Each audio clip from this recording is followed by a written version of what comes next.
on there. You will not be allowed to use a calculator on your test. Because you have to memorize it. Because you're expected to memorize it. But we'll go over all that, so no worries. So let me pull up all our images and let's get started. So first place we're going to start before we do our trig recap is with the Pythagorean theorem. So Pythagorean theorem, really quick, how many of you know the Pythagorean theorem? Everyone? All right, what is it? A squared plus b squared is c squared. That's an equation. What's the Pythagorean theorem? The sum of the squares of the legs equals the square of the hypotenuse. Perfect.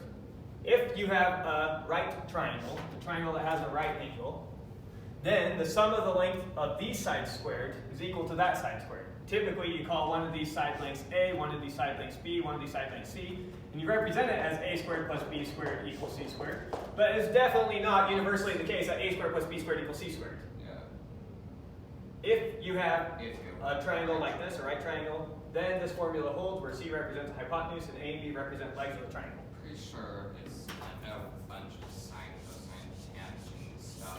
Nothing to do with trig functions yet. Yeah. You have to use the Pythagorean theorem to get your trig functions and to represent them. So let's prove this theorem really quick. Give a really rough sketch of it here. It's going to be terrible artwork. Let me just draw the square first. Do. So we've got our square. Mark that side off. Mark this side off. So the way I'm setting this up is I'm calling this distance from here to here B, this distance from here to here A, this distance from here to here B, this distance A, this distance B, this distance A, this distance B, this distance A. With me so far? Yeah. Let me shift this point a little bit. More like that. Same thing over here. This is A, this is B, this is A, this is B, this is B, this is A, this is B, this is A. Now, first thing to notice, try and get a better marker here real quick. First thing to notice, what's the area of this whole square? The area of that whole square is, how do you calculate the area of a square? You take a side length and multiply by itself. So the area of the whole square is A plus B, that's this whole length, squared 2 times. That distance times that distance gives you the area of the whole square. What's the area of this square? Same exact thing. This is A plus B squared. This distance is A plus B, this distance is A plus B. The area of the whole square, A plus B squared. Now I'm going to draw some lines in here.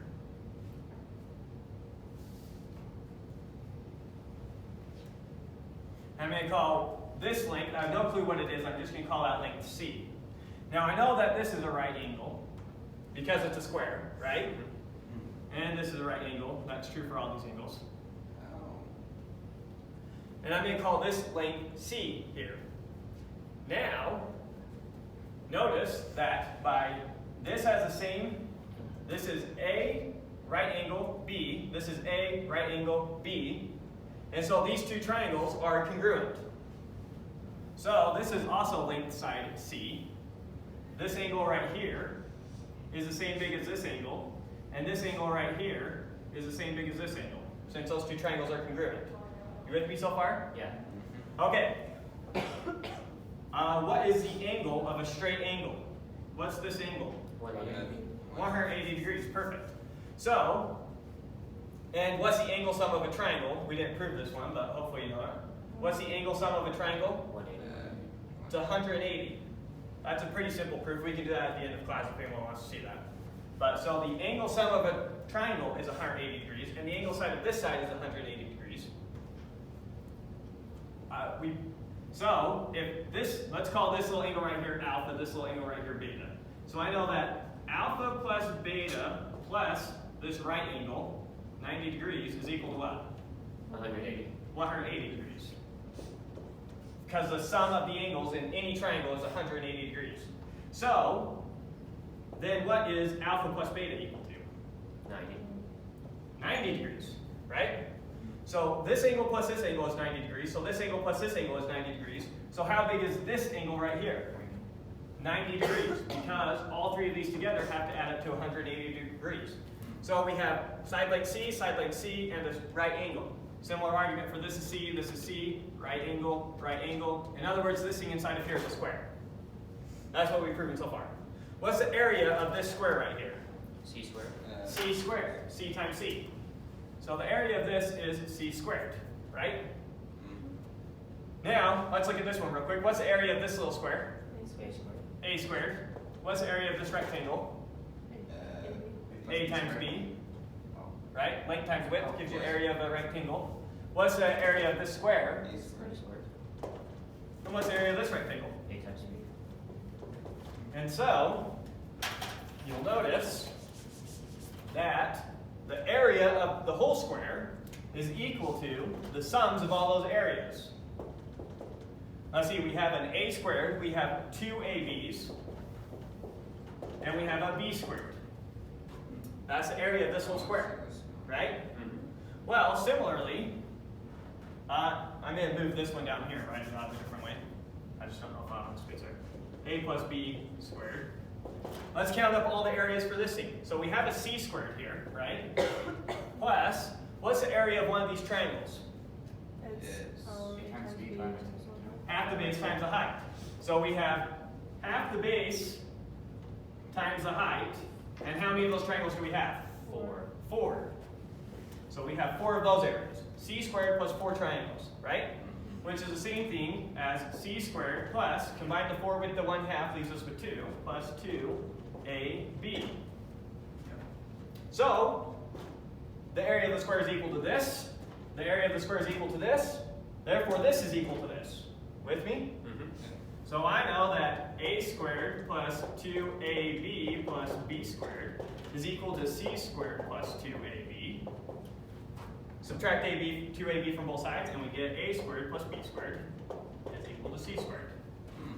Proof of the Pythagorean Theorem. Good so far?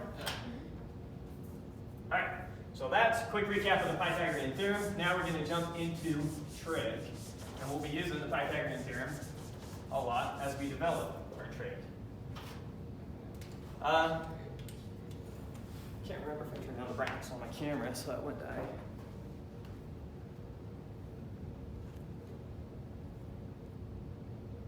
And it's still going. Okay, I think we're fine. Okay. So, next, just so you guys know who don't typically do my classes, I record all my classes, I upload all the lectures to YouTube. So I'll create a series on YouTube called Calculus, 2021. Yeah. And then I'll create a playlist called Physics 2021. Just search my name, Dalton Tips, on YouTube. And I think there's another one, but obviously you'll see me in my videos. So you should be able to figure that one out, or you're probably in the wrong class. Okay. So now let's start our trig recap. And when we talk about trig, we typically want to start by talking about pi. Anyone know what pi is? Don't say that. That's a numeric approximation. What is pi? What is that number trying to approximate? It's like the radius times minus the circumference or something. Yeah. So if we have some circle with radius r, then this, the diameter, is equal to 2r, right? The circumference, what's the circumference? That's the distance around the circle. So pi is circumference over diameter. Or in other words, pi is circumference over 2r. Or in other words, this implies that circumference is equal to 2 pi r. Probably something used a lot earlier in school. Pi is equal to c over 2r, multiply both sides by 2r, and you get c is equal to 2r pi, or 2 pi r. Everyone follow that? So there's our definition for pi. That's what pi is. Now, let's get rid of that for a second. So now, answer me this. What is the distance for me to go from here all the way around the circle back to here? How far do I go? 4 pi, I think. 2 pi radiuses. That's the circumference of the circle. Oh, right. Yeah. What we just talked about. The circumference of the circle is this distance. If I go all the way around the circle, that is the circumference. So if I go all the way around the circle, if I go 360 degrees around the circle, how many radiuses did I go around the circle? One. Not one radius. How many radiuses did I go around the circle? Oh. The radius is this. I went 1 radius, 2 radiuses, 3 radiuses, pi radiuses, 4, 2 pi. 2 pi radiuses. That's how many radiuses I went around the circle if I go all the way around the circle. Oh, yeah. How many radiuses do I go around the circle if I only go halfway around the circle? 1 pi. If I only go 180 degrees, then I go pi radiuses around the circle, right? Is everyone following this? Yeah. Okay. If I go 90 degrees around the circle, how many radiuses do I go? 1/2 pi. Pi halves. 1/2 pi is right, but we typically say pi halves. Okay? So, this is another way that we can talk about the measure of angles around a circle. We call them radians. So we do not use degrees. We do not say that this angle right here is 90 degrees. We say that this angle is pi half radians. Why? Huh? Why is that? Because it is vastly superior to do it with radians. Radians are way more workable. Okay. Let me give you a quick example. Suppose I have a circle right here, and I tell you the radius is 10 meters. With me? Okay. I want to go 135 degrees around this circle. So I want to start here and go 135 degrees around the circle. How far did I go? I have no idea. But if I would have written this as 3 pi fourths, as the angle, 3 pi fourths radians, how far did I go? I went 3 pi fourths radians, or radiuses. I went 30 pi fourths. That's this distance from here to here if you walk around that circle. You go 30 pi fourths meters, exactly. Okay. So that's why. It's so easy to go back and forth between radians and actually counting radiuses, which gives you a distance. So radians is counting an angle, put the r back in there, now you've got a distance around that for that given angle. Does that make sense? That's why they're so useful. So you'll notice on your unit circle, this is one of the first things you're going to have to do. You're looking at the unit circle. I can't remember which is which, the dotted line or the solid line. But you have a unit circle that you have to fill out. All the dotted lines, you're going to have to put what that angle is in degrees. And then there's a solid line where you're going to have to put that in radians. That make sense? Yeah.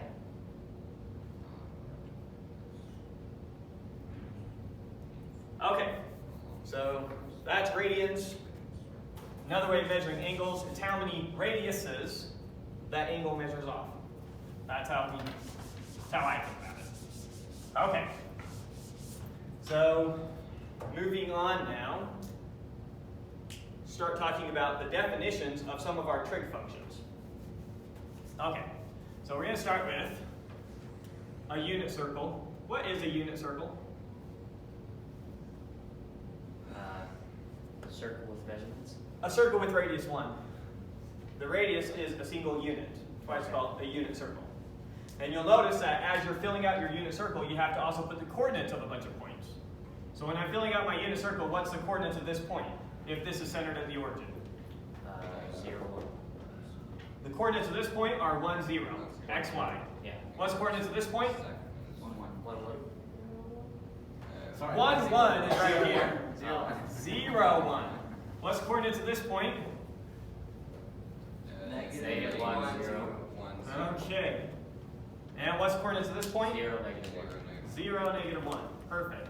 So, all we're going to do on the unit circle is also throw some other points in here. We're going to throw one in at 30 degrees, at 45 degrees, at 60 degrees, and we're going to get those measures as well. When you're filling out your unit circle, you're going to fill out these coordinates. You with me? Now, how we calculate these things, we use trig functions to calculate these things. The two most common trig functions we use are called sine of theta and cosine of theta. We'll start with cosine and then we'll do sine. Cosine of theta and then sine of theta. These are trig functions. I'm being lazy. These are functions, so they are taking in some angle theta, so I should put parentheses like that. I'm never going to bother writing parentheses like that, so get used to it. Okay, I'm just going to do cosine theta, but it's a function. What does this function do? By definition, it gives you the x-coordinate on the unit circle at that angle. You with me? Yeah. So what is the cosine of 0 degrees equal to? What is the x-coordinate at 0 degrees on the unit circle? 1. What is cosine of pi halves equal to? Uh-oh. What's the angle is pi halves? 0. My house? 90. The answer is 0. Yeah. But pi halves is 90 degrees, right? Mm-hmm. Here's one way I always keep track of these angles in my head. I say pi gives me half the circle, so half of a half is a fourth. Pi is always half a circle, so half of a half is a fourth the circle. That's just how I think about it. So whatever helps you. So what's the x coordinate at pi halves? 0. 0. Everyone following what we're doing? Sorry, dude. Yeah, thanks. Yeah, hopefully it starts cooking. All right, let's keep going. Cosine at 180 degrees. -1. Yeah. Everyone see how I got that? Yep. So this point right here, 180 degrees is that angle. The x coordinate at that angle is -1 on the unit circle.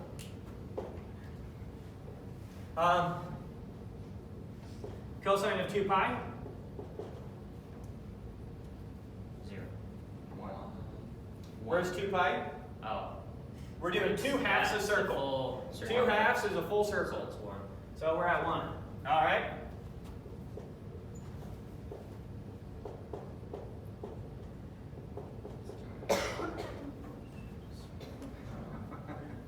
One. 1. Super easy. Every 2 gets you all the way around the circle. That's an even number. Oh, right. You see that? Say that again. I'm sorry. I'm lost. That's an even. Every 2 pi gets you all the way around the circle, right? Yeah. So here's 2 pi, here's 4 pi, 6 pi, 8 pi. If I count by 2s, Oh. I'm always ending here. That's an even number, Oh, I so it thought, ends here. I thought 360 was supposed to be 2. So if it was an odd number, it'd be -1. If it was an odd number, then the answer would be -1. Correct. Wait, why is that? Here's pi, That'd Yeah. be 1 pi. 2 pi, 3 pi, 4 pi, 5 pi, 6 pi, 7 pi. Yeah. Okay, I see it. You see it? Mm-hmm. Wonderful. So starting to know some patterns. So that's cosine. By definition, cosine gives you the x-coordinate of that angle on the unit circle. That's how we're going to define it in this class. So now let's try another one. What's cosine of 45 degrees? What's the x-coordinate right there? It is 0.5. We don't know. So we'll figure out how to calculate those ones. So understand that you shouldn't know the cosine for any number. No. If I say, what's the cosine of 72 degrees, you shouldn't be able to just tell me that. And there's no person that's just like doing math in their head, figuring out these most of the time. So you're not expected to just know how to calculate anything with these functions. You're only going to be expected to calculate very specific values with these functions. And you're going to memorize those values, and they're going to be on your unit circle. So your unit circle, we're going to calculate just a few values that we can use some nice geometry tricks to calculate. And then just having those few values is already absurdly useful. So that's what we're going to do. But first, before we move on to calculating some of these middle points, let's now talk about sine. So cosine gives you the x, so keep it up here. Cosine of theta is it gives you the x. Well, sine of theta gives you the Why? y. You guys already know. So let's write sine for each of these. What's sine of 0 degrees equal to? 1. 1. Right? No. Because the y coordinate at 0 degrees is 1. No, it's 0. Sorry. Okay. You with me? Yeah, give me The another y one. coordinate at 0 degrees. Give me another one. All right. Let's do sine of 3 pi halves. 3 pi halves. Yep.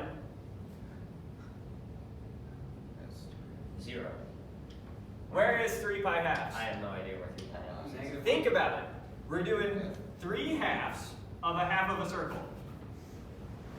Pi is half the circle. We need 3 halves of a half, right? Okay. So 0? So how much of the circle do we need? I'm sorry. You need It's -1. 3/4 of the circle, right? Where's 3/4 of the circle? So Right there, so it's 0. All right. Okay. You should be able to take that number and multiply it by a half in your head. Mm-hmm. If multiply by half is throwing you off, divide by 2. Oh, wait. Double the denominator. How's that? And you're there. That's how much of a circle you need. That would Okay. make it -1. Okay. So that would make it -1. Exactly. All right. -1. Okay. Negative Let's 1. do. Huh? Sorry, getting the X's and the Y's confused, yeah. Yep, we're on the Y's. On to the Y's. Left to right. Although I kind of switched the sides these are putting on. That's probably throwing you off a little. Probably good to do stuff like that. Okay, so now let's look at sine of pi. 0. 0. 0. Let's look at sine of 2 pi. 1. 1. No, 0. 2. Oh. Yeah. 2 pi. Yep, 2 Back pi where we is started. Yep. All right. Feel like you're getting the hang of these for these basic points? Yeah. Move on to some more interesting points. Trig for an entire year and all this. Oh my gosh, all that Math of these sucks. functions is pretty complex. What? Actually calculating sine and cos, like fundamentally, You need if you're going to write it as a function, you can write it as a Taylor series and get it approximated however you want. And it's really not that complex. It's just, you need to be familiar with the math. So, Yeah. it's one of those things, it's hard till you learn it, and it's easy. I see. Okay. Let's see what I want to move on to next. Scaling up. Let's scale up before we talk about other trig functions and start calculating points. So, how do I want to say this? We'll just try it. See what comes out of my mouth. So now we're going to go to a bigger circle with radius r. We don't know what the radius is. Now notice that even if, coming back and looking at this one where the radius is 1, so the radius on this circle is always 1, we'll draw the radius right here. And this is angle theta. Then this distance, even though we don't know how to calculate it, we still know what it is. It's cosine theta. Right? Cosine theta is the x-coordinate here. Right? Oh, yeah. So this has coordinates x, y.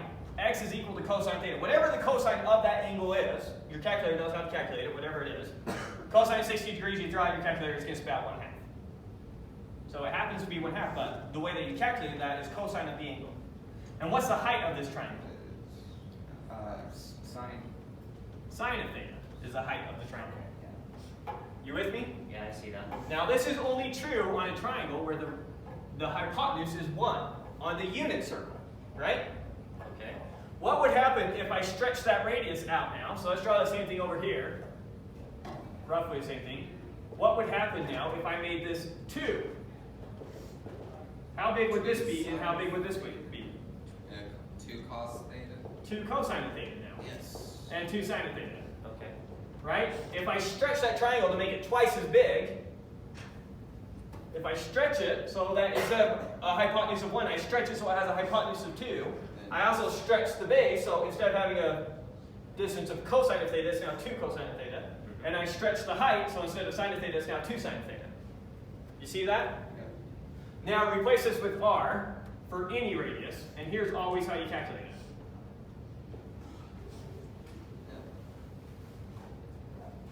Seems pretty straightforward.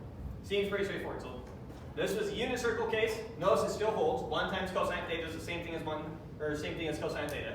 So in general, here's how it is. So we write the x-coordinate. So if this is x comma y, in general, the x-coordinate is equal to r cosine theta, and the y-coordinate is equal to r times sine theta. In general. Now notice that this holds for right triangles. I don't need to shove that right triangle in a circle for this to magically work.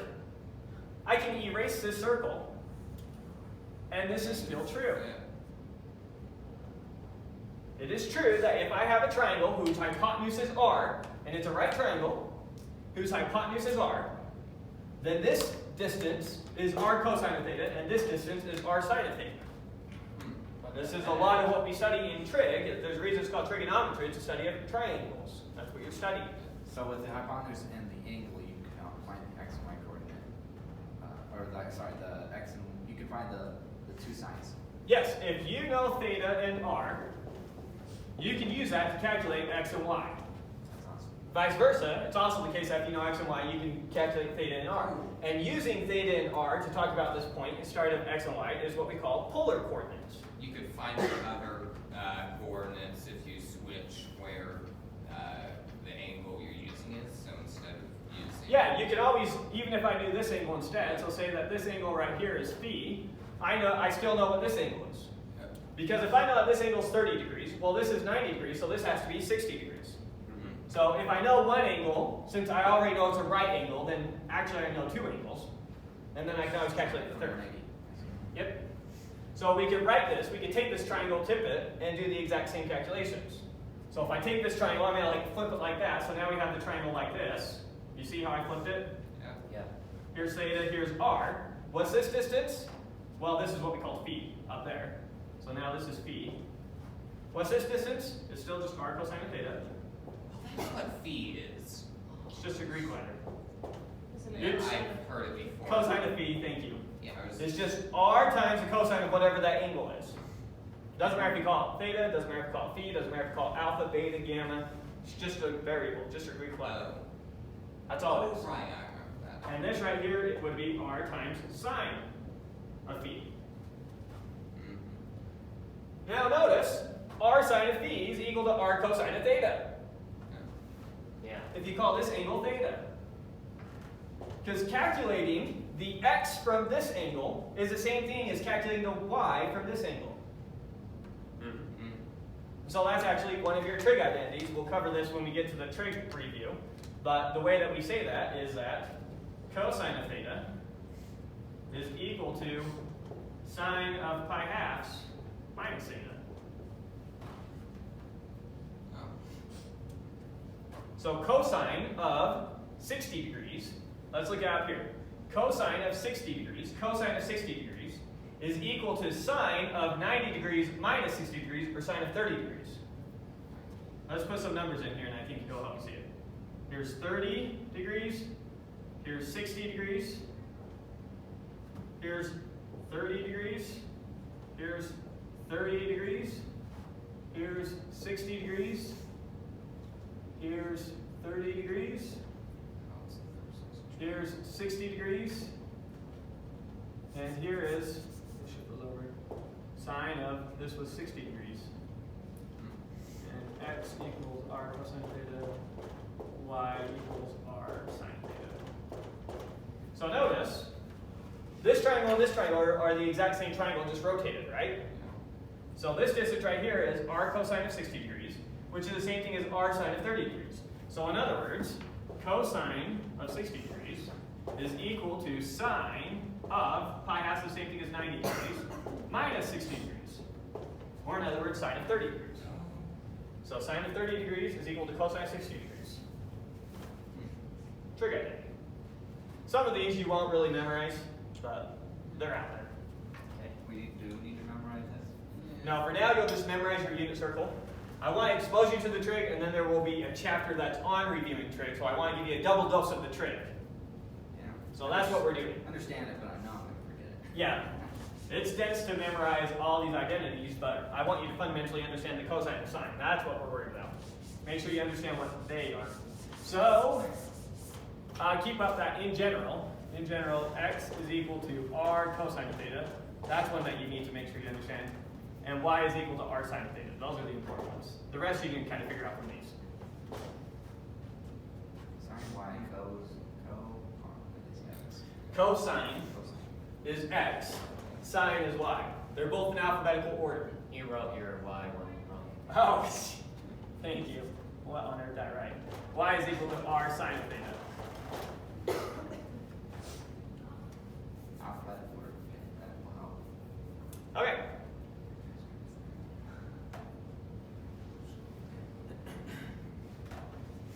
So, now that we've covered that, let's start talking about figuring out some of these more interesting angles. Okay? So you know how to do it if I give you increments of 90 degrees. You know how to find the coordinates. Now I need you to be able to find the coordinates when I do increments of 45 degrees. So we're going to look at a 45-degree triangle. Pretend we're on the unit circle now. So I'm drawing the triangle. Maybe we'll draw like a big unit circle and fill it out as we go. Maybe that's the way to do this. See if I can draw a circle. Okay, so here's our big unit circle. And our goal will be to fill this whole thing out basically the exact same way you're going to have to on your test. So far you know that this is, let's see, I'll put the angles on the inside and then the coordinates on the outside. So this is 0 degrees, or 0 radians. or 2 pi. We typically use 2 pi rather than 0 for some reason. Doesn't matter. We'll just keep 0 since we're doing 0, 0. Actually, I'll do 360 and 2 pi. There we go. So 360 degrees and 2 pi. That's all right. Okay, what's the angle for this one? In degrees, this is 90 degrees. And in radians? Pi over half. Pi halves. Okay. Over here, what's this angle in degrees? 180 degrees. And in radians? And what's this angle in degrees? 270. 270 degrees. And then it's what? 3 divided by 3 pi over 2. 3 pi halves. Okay. And now let's fill out the coordinates. That marker's terrible. The coordinates here are 1, 0. 1, 0, right? Yeah. X, Y. What's the coordinates here? 0, 1. What's the coordinates here? And what's the coordinates here? 0, 1. Okay, cool. So now we're going to focus on this point. This point, 45 degrees, what is it in radians? 1/4 pi. 5/4. Yep. Okay. Good job. Okay, so now we need to figure out the coordinates here. And that's what we're going to figure out now. And we're going to use a little bit of geometry to do it. So redrawing that same triangle, this triangle right here. You with me? Mm-hmm. So this, what's the length of the hypotenuse? It's 3. Oh, It's it's 1. 1. We're talking about unit circle. Yeah. Radius 1. Okay. Now we need to find this distance and this distance. But what's this angle right here? 45. 45 degrees. We'll call this distance right here x and this distance y. That's what we're trying to figure out. What's this angle right here? 45. So what do I know about this triangle? It's 45 plus 45 minus 180. What kind of triangle is it? Oh, sorry, that's fine. So It's an isosceles triangle. What's special about isosceles triangles? both of their sides are the same. Both the sides are the same. This side is the same length as this side. Since these are the same angles, these are the same side lengths. Right? That theorem has a funny name. It's called Pythagorean. That's how you always remember it. Yep. Okay. So it turns out that this distance is the same as this distance. So x and y are the same, so I'm just going to write x and x, since they're going to be the exact same distance. You with me so far? Yeah. Now we're going to use that crazy theorem from before. We know that x squared plus x squared, maybe I'll keep that as y up there, and we'll do this one step at a time. So I know that x squared plus y squared is equal to what? 1 squared. Sure. Now since x and y are actually the same thing, I can rewrite this as x squared plus x squared is equal to 1. With me? So 2x squared is equal to, 1. so x squared is equal to, 1. so x is equal to, 1 over the square root. plus or minus square root of 1/2. Oh, yeah. Gotcha. You with me? Yeah. Now, for our case, is it possible for x to be a negative number? No. No. Okay. So we're just going to use a positive case. We know it can't be negative. You with me? So x is equal to the square root of 1/2, which is the same thing as the square root of 1 over the square root of 2. With me? Okay. What's the square root of 1? Check your calculator. 1 over the square root of 2. Right? Now that's a valid answer, but as a general rule, we don't like square roots in the denominator. So I'm going to multiply a number by, if I multiply a number by 1, does it change the number? Oh, right. No. So I'm going to multiply it by 1. Okay. Now it's Right? fine. This gives Well, no. Square root of 2 over square root of 2 is 1. Okay. So I took this number and I multiplied it by 1. Oh, I got you. This is a fancy way of writing 1. Now 1 times the square root of 2 is equal to Square root of 2. square root of 2. And square root of 2 times square root of 2 is? What is the square root of 2? 2. It's a number such that when you multiply it by itself, you get 2. So That's what the square root of 2 is. So if I take that number and I multiply it by itself, what do I get? 2. High definition of square root. So even though 1 over square root of 2 is perfectly fine answer, this is typically the way that we like to write it. Keep the square roots in the numerator, it makes it easier to work with. So this distance then is root 2 over 2. And this distance then is root 2 over 2, same thing. Okay, so now we have the coordinates of this thing. root 2 over 2, comma, root 2 over 2. With me? Yeah. All that. Huh? I see it.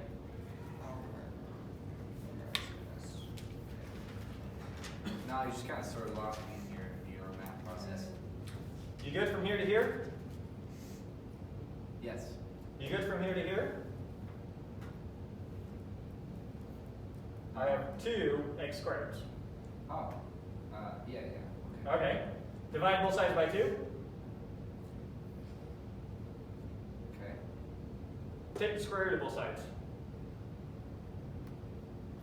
Say that one more time. Take the square root of both sides. The square root of x squared Yeah. is just x, the square root of 1 half. Okay, I made it. Okay. That's how you get it.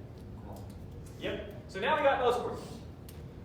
Now we can come and we can calculate this coordinate over here, or we could not hate ourselves. And we could like ourselves. What are the coordinates of this point going to be? Negative 2 over 2, 2, and then 2 over 2. 2 over 2. Well, squares. Okay. Perfect. How is he figuring that out? That point is the same height as that point, But so it's going to have the same y. So those numbers better be the same. And if this point is going this way, root 2 over 2, then this point is going this way, root 2 over 2. So we don't need to recalculate all these points. And then you can do Yeah, the same thing. So if that's 45 degrees, this one right here, sorry, I didn't really specify what point this is, sorry, I should have explained that better. This angle, what angle am I talking about here? What? 35. 135, exactly. Or, the better way to say it, 3/5. 3/5. We are using 3/4 of half a circle. With me? Yeah. All right. So, just to make sure that we're keeping up on this, really quick now, if I say what's cosine of pi fourths, what is it? Cosine of pi fourths is square root 2 over 2. Root 2 over 2. Wonderful. And if I say what's sine of 3 pi fourths? Square root of 2 over 2. Not negative? Negative. Not negative. Because it's the y. It's up. Yep. Yeah. All right. Oh, Don't let me trick you. So look at that. You're able to calculate all these trig values already.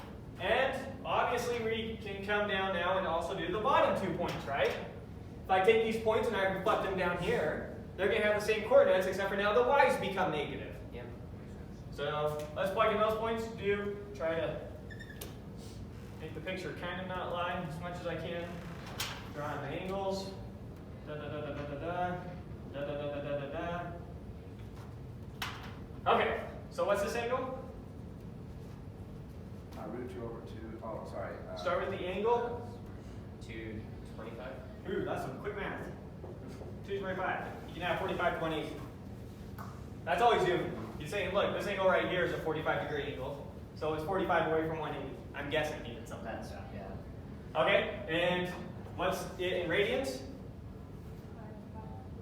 5 pi fourths. 5. Oh. We're using 5/4 of half of a circle. We're using 5/8 of the circle. So 5/4 of a half of a circle. I don't know if that helps you in your head. That's always the No, way I that think about helped. it. That helped. You can just count if you want. 1 pi fourth, 2 pi fourths, 3 pi fourths, 4 pi fourths, 5 pi fourths. Okay, there's another way.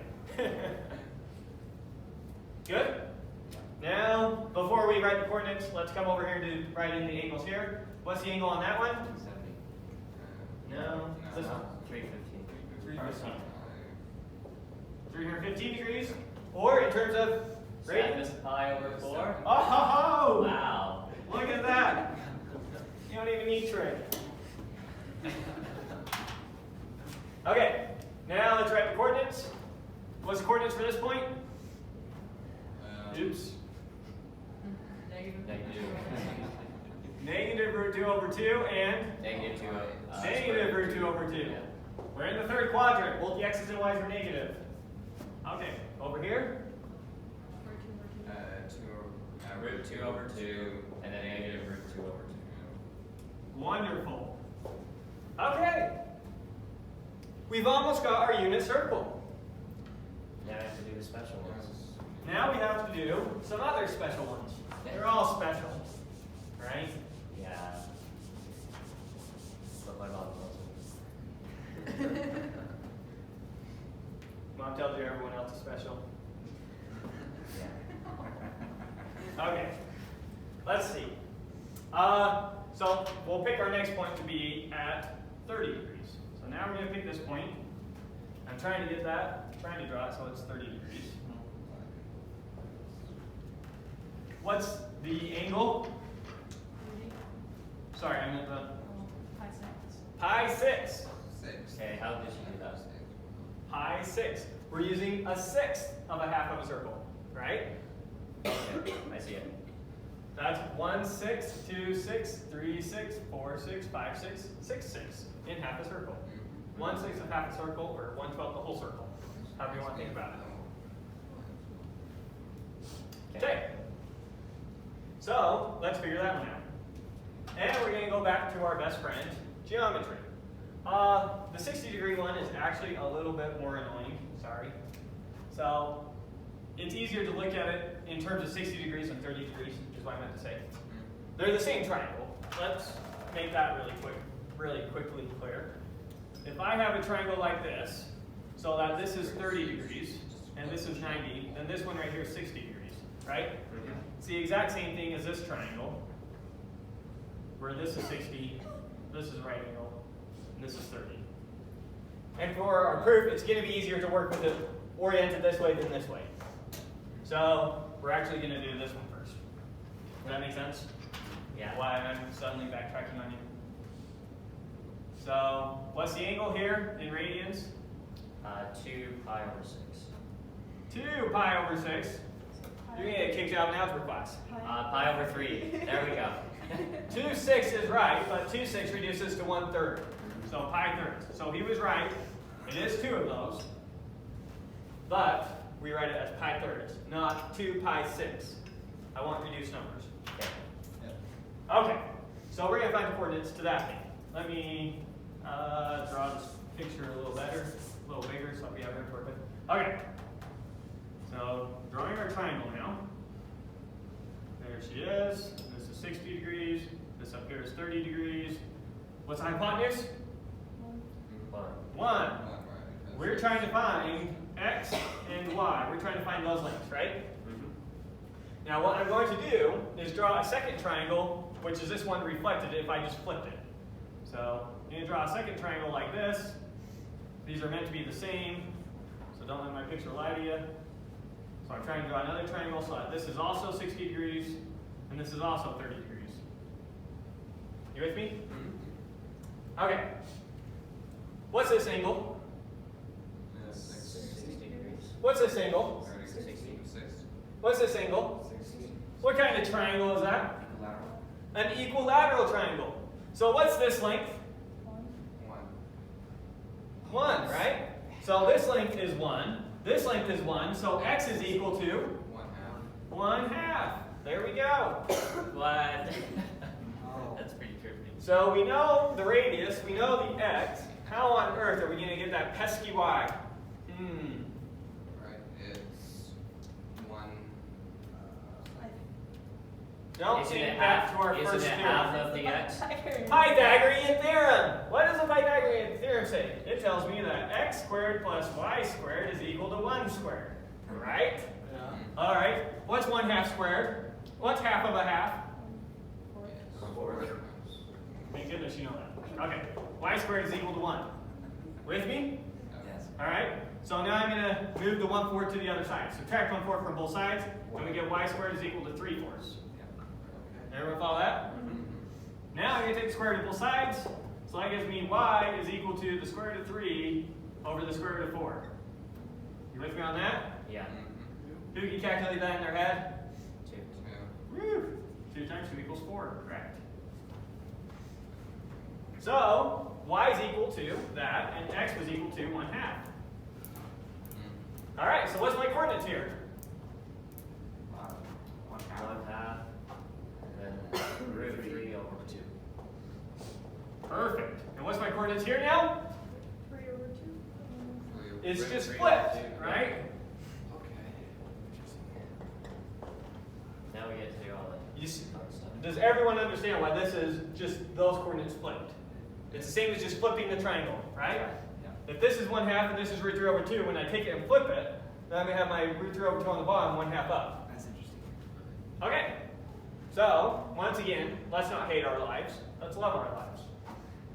So when I come over to this point, what's the angle going to be? 120 degrees. 120, perfect. And 120 degrees, or in other words, 2 pi thirds. 2 pi thirds. 2 pi thirds. Or repeat or 4/6. There we go. Whichever one works for you. Count 4 of those. 1, 2, 3, 4. And we land on it. And if we count, let's get our coordinates before we count one more.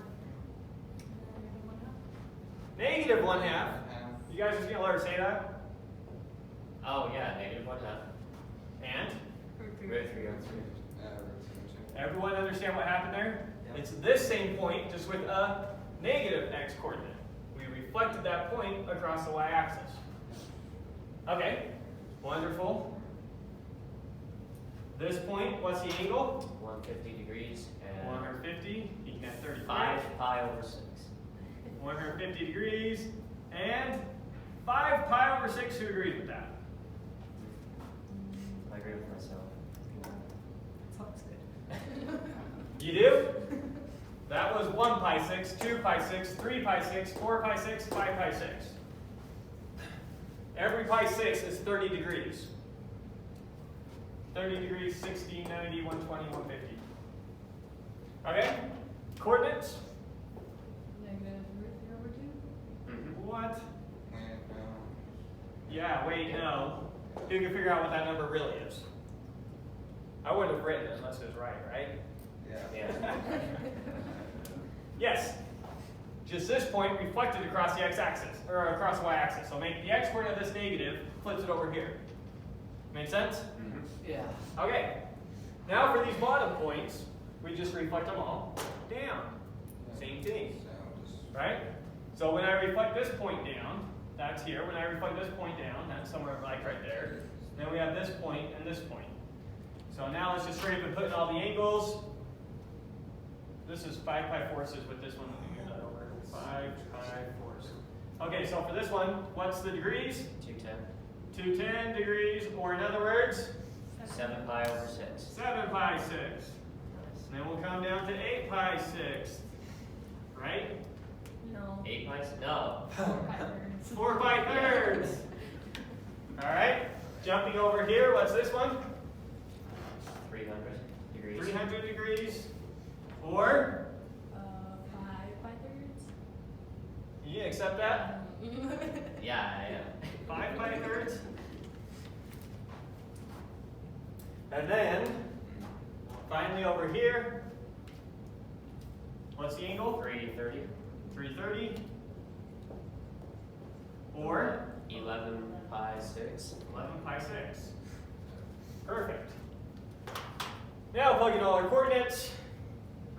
So coordinates for this point. Negative root 3 over 2 and negative 1/2. Oops, root 3 over 2, negative 1/2. Coordinates of this point. Negative 1/2 and negative root 3 over 2. Alright, someone besides Peter. 1/2 -√3/2. Okay. And someone besides Emma and Peter. 1/2 over, that's 1/2 and then over root of 3 over 2. Am I wrong? We're reflecting this point down. So it has the same x and the y becomes negative. Oh, 3 root 2 Yeah. negative 1. Alright. So try it again. So 1/2. How far over is this point? It's the same far over as this point. Oh, sorry. Yeah. you're There right. you go. So yeah, sorry, root 3 over 2. There it is. And Negative 1/2. minus 1/2. Perfect. Notice that's the case for every single point on here. The only difference between all the points above and below is a negative on the y. So this one's right on, so it doesn't count. The only difference between these is a negative on the y. Negative on the y, negative on the y, Well, you can also say this one, negative on the y, negative on the y, negative on the y, negative on the y. Similarly, if you look at this half of the circle, the only difference between this half and this half is a negative on the x. Everyone see that symmetry? Yeah. So once you fill up 1/4 your unit circle, the rest of it just falls into place. You just reflect it across one axis, and then reflect it across the other, and you're done. Okay. You feel like you could do that? Yeah. Right now, yeah. 5 minutes. Time test. This is a test. Tests are 80% of your grade, or whatever I put. 80%? Yeah. 50% is still. Oh, because with the midterm and the final, it comes out to 80. Yeah. Also tests. Yep. Test, test, test, test, test. Lots and lots of tests. So, you come next week. That is what you're basically going to be required to do. Yeah. Now that we've covered sine and cosine, we can start to cover all the rest of trig functions. I guess so.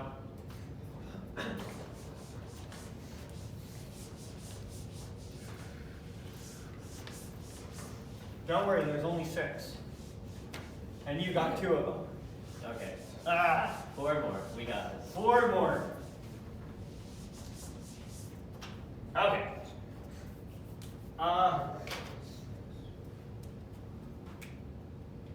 So let me draw up a triangle here as well, because remember that these work for generic triangles and we don't necessarily have to think about the circle, right? So here is my right angle. Here's theta. Always right angle. I'm going to call this r, this x, and this y, right? What does cosine of theta equal? X.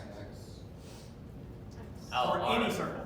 For any circle. Let's go back to for any triangle. For any triangle, what is this distance in terms of r and theta? In unit circle? No, not in the unit circle. This now has a radius r. Could be 100. What is this length? Is R cosine theta. R cosine theta. X is equal to r cosine theta, right?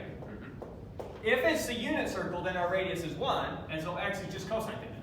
So over here, our x coordinate is always just cosine of the angle, because we're on a circle with radius 1. But if we scale up the radius to 2, so imagine that this were a circle with radius 2 now. You with me? Okay. What would the x coordinate of this point be? 1. 1 instead of a half, Yep. right? That's what we're saying. So x is equal to r cosine of theta. You with me? Maybe we'll put y is equal to what real quick? R sine of theta. R sine of theta. Right? So what does cosine of theta equal now? X over R. X over R? Just divide both sides of that equation by r. By R. Yep, I see that. What does sine of theta equal? It's Y over R. So this is another way that you were told way, way back in grade school to memorize these things. You were told that cosine is adjacent over hypotenuse. You were told SOHCAHTOA. You remember that? You didn't go over SOHCAHTOA? Not in grade school. Not in grade school. Junior high, whatever it was. Way back in the day. No? If that's not ringing a bell, I won't bother making a connection. Okay. It's the same definition. Anyways, so cosine we can also write as this. So for any triangle, if I know r and I know x, I instantly know what cosine of theta is. Right? Okay. Yeah. So if I were to give you a triangle, I'm trying to make sure I'm using valid values in my head for a second. So if I were to give you something like 4 here, and I were to say that this is 45 degrees, and I were to say that this is 2 square roots of 2,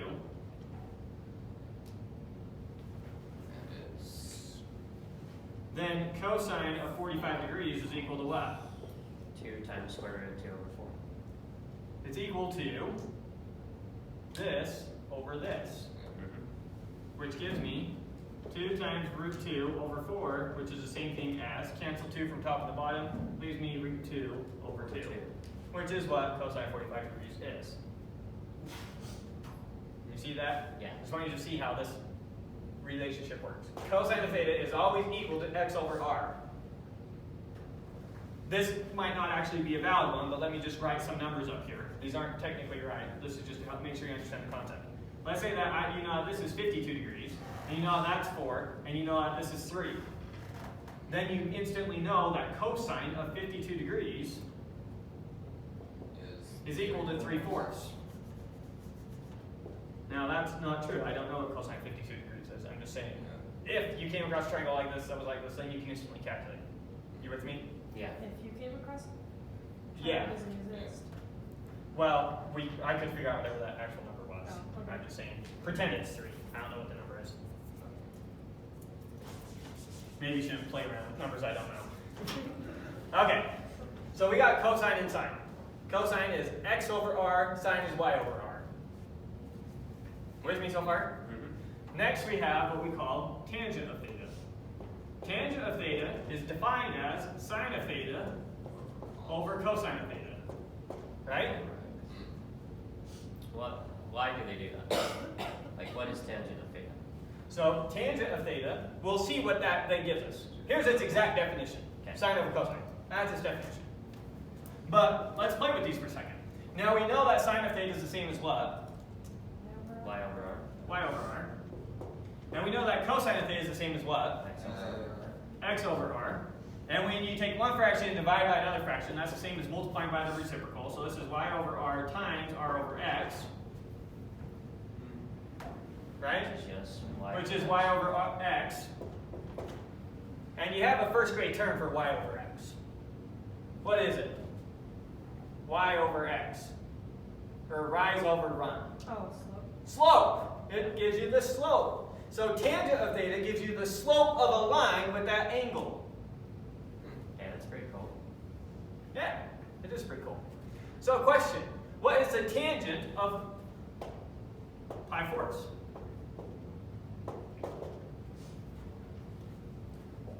Tangent of pi fourths. 45. Minus y over x. It would be 2 over 2. 1 over 1! It's 1! Wonderful. I don't know It's how to say that. y over x. Oh. 1x and y. Oh, so It's sine of I theta didn't realize we were over going back to cosine the of theta. So it's y. I was getting the number divided by that. So here's how you could have just, not making any connections in your head and just following through definition. Well, tangent of pi over 4, that's equal to sine of pi over 4 over cosine of pi over 4. And that's equal to, look it up, look it up, look it up, root 2 over 2. And then look it up, look it up, look it up, root 2 over 2.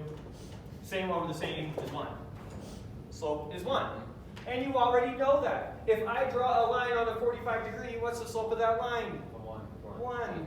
Right? What's the slope of a line that goes straight up?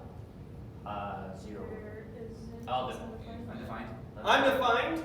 Let's plug it into our definition. So tangent of pi halves is equal to, what's sine of pi halves? 1. Yeah, 1. 1. What's cosine of pi halves? 0. And 1 divided by 0 is Undefined. undefined. Can't do it. Or infinity. Tends to infinity. When we take a limit. We'll get to limits later. Okay. Alright. What's the slope of the x-axis? How much does the x-axis slope? 0. 0. It doesn't. 0. Oh. So let's calculate it. Regular 0. 0 over 1 then. So 0, what is sine of 0? 0. 0. What's cosine of 0? Negative 1. Just 1. Just 1. 0 divided by 1 is 0. 0. Tangent gives you slope. Here's its definition. Intuitively, tangent gives you slope. Good? Yeah. So those are our basic ones. Sine of theta, cosine of theta, tangent of theta. And then we have their reciprocals. So, for sine of theta, we have cosecant of theta. Cosecant of theta is just defined as 1 over sine of theta. Paired with cosine, we have secant of theta. And it's just defined as 1 over cosine of theta. Paired with tangent, we have cotangent of theta. And it's just defined as 1 over tangent of theta. These ones. Hey, why do we do that? Why do they do Why that? do you have the reciprocal? Because they're useful. Because you don't want it to do 1 over But notice, here's what we're really capturing. When you come and look at this triangle, think about all the possible ratios I can make with these three values. What are all the possible ratios I can make? I can write x over r, that's a ratio. I can write y over r. I can write y over x. I can write r over x. I can write r over y. And I can write x over y. Those are all the possible ratios I can write for that triangle. Right? Each one of those ratios is captured by a trig function. This is cosine. This is sine. This is tangent. This is secant. This is cosecant. This is cotangent. They describe all these ratios. And you can see that those actually come out to this using the definitions. Let's pick one. So secant of theta is equal to 1 over cosine of theta. But what is cosine of theta in terms of x and r? X over r. And 1 over x over r is the same thing as r over x. Right? Can you do that? 1 divided by a fraction is the same thing as 1 times its reciprocal. Yeah. Okay. It's not reciprocal, That's- that's over you gotta r. flip. Oh, sorry, I didn't take the I looked at that. 1 divided by x over r is the same thing as 1 times r over x. Okay, I see. Okay, so yeah, this right here, cosine, sine, tangent. That is secant. Secant is paired with cosine. Cosecant is paired with sine, and cotangent is paired with tangent. Is that secant with an E, or is that another C? Sorry. SEC of theta for secant. Okay. Cosecant is like that. And the way you remember is you need a C and an S with each. So secant, that's an S, so it needs a C, so it goes with cosine. Cosecant, that's a C, it needs an S, so it goes with sine. That's how I personally remember them. Which one's paired with which? Because a C is natural, secant should go with sine. Nope, don't do what sounds natural. That's another way to remember it. It's not what you want it to be. And there's other intuitions for why these things have the names that they do. We're not going to go through intuition for all of them. But those are the basic trig functions. There's only 6 of them. Notice that if you can understand sine and cosine, all the rest come for free. Once you have sine and cosine, you can understand tangent. Once you have those 3, just do 1 over each of those. That gives you your other 3. All 6 trig functions. Good? Do we get to know when the reciprocals are useful? Like in what situations? We will it's use them. used? Yes, they'll be used. They come up left and right.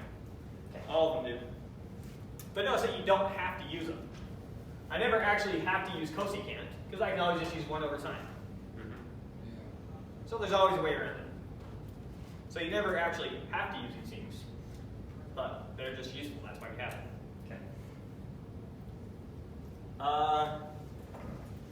Okay. Okay, so now I'll just do a bunch of exercises. Let's write these definitions up here one more time, and then I'll write a bunch of examples for you to calculate so you can see everything. Oh, race. And we'll do it one more time.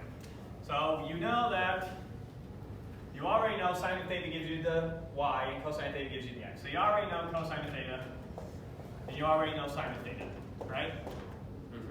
So I'm just going to write these back up here so you can see all of them. Tangent of theta then is equal to sine over cosine,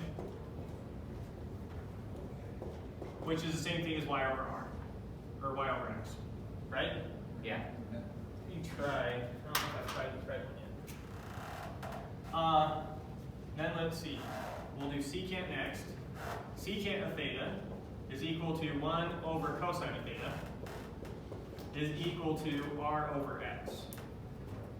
Remember, cosine was equal to x over r, and sine was equal to y over r, right? So that's secant.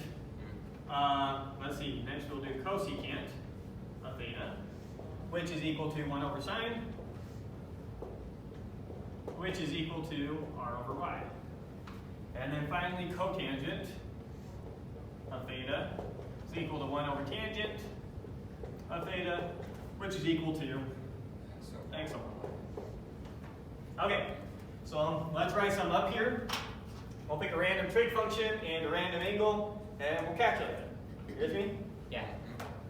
So let's start out with, we'll do cosecant. What angle should we do? 150 degrees. 150 degrees, which is 5 pi over 6. 5 pi 6. All right, what's cosecant of 5 pi 6?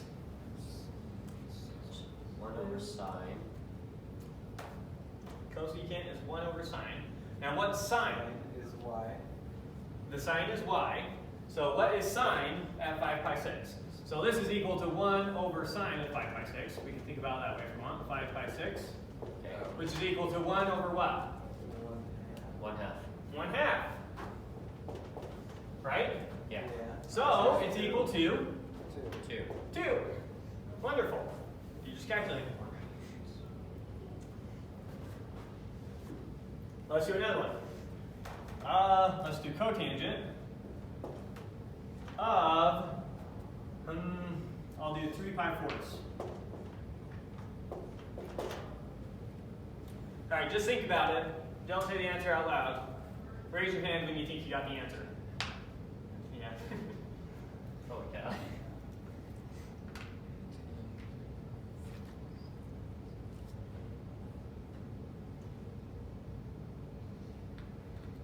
Hopefully you all bring like pencils and paper to class so you can write things down for yourself. Solve it if that helps. You're not required to do everything in your head.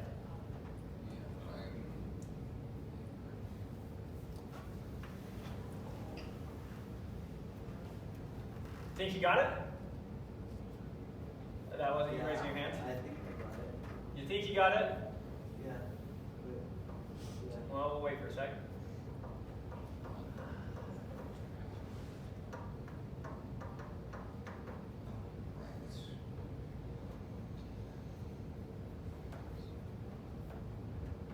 Were you having problems charging your phone? Because there's an extension for it. I would need to plug it into my laptop, and my laptop has the pictures of the whiteboards from upstairs. So I'm looking at them as my outline for what to do. You got it? I think so. You got it?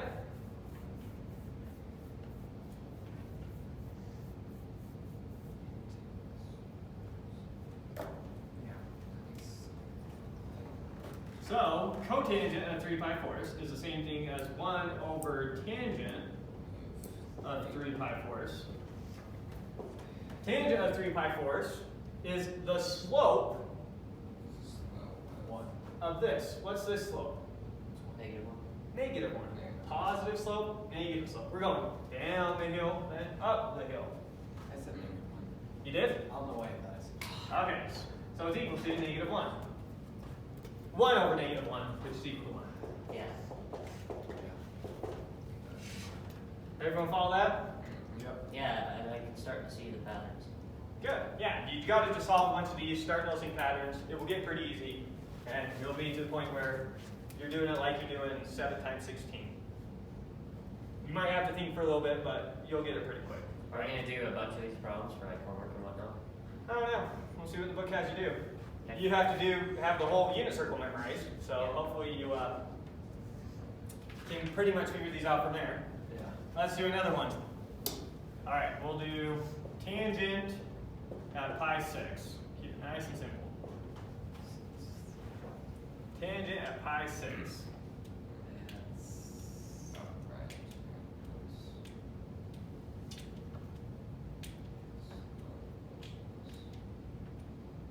Think you got it?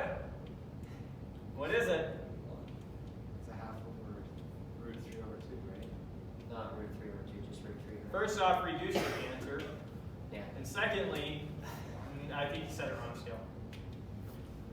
For Say it again. That's 1/2 over √3/2. Oh, yeah, okay, that's right. Now reduce it. Which is just 1 over √3. 1 over And reduce it. Rationalize the denominator. Rationalize the denominator. Thirds. I was saying reduce, I meant simplify. Is it √3/1? 2/3, right? No. Just So times √3 by Yeah, right, it is. Okay, let's do it. yeah. tangent of pi 6 is sine over cosine. So we're doing 3 over 3. sine of pi 6 over cosine of pi 6, which is equal to 1/2 over root 3 over 2, right? Oops. Everyone with me so far? Yeah. Everyone okay if I just cancel the halves out and write that 1 over the square root of 3? Yeah. And then times by Root 3 over root 3. times by root 3 over root 3. Which is root 3 over 3. Root 3 over 3. Root 3 over 3. Alright, 2. Root 3 over 3. Oh. It better be smaller than 1. Which of these is steeper? This or this? Yeah. Steeper, less steep. This is 1, so this better be smaller than 1, otherwise you for sure did something wrong. Sanity checks. Alright, so now let's calculate this one. And note, it better be bigger than 1, otherwise we did something wrong. So what's tangent of pi thirds?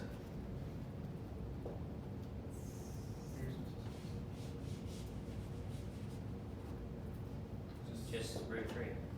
Give you a hint, it's cotangent of the one we just calculated. Yeah, that's right. Just root 3.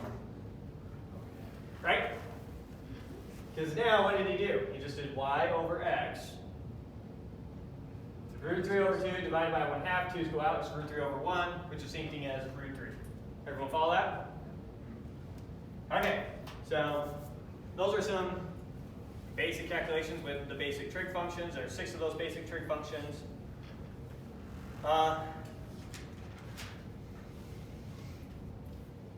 Geez, we really lost our morning. We haven't even started talking about sets yet. So that's everything for the trig review, everything you need for the test next week. So you're at least set up for that. Okay. Now, I'm going to try and hurry up and build up our foundations for functions from sets. Those of you who had discrete math, this will be pretty trivial, but the rest of you, it's going to be new stuff.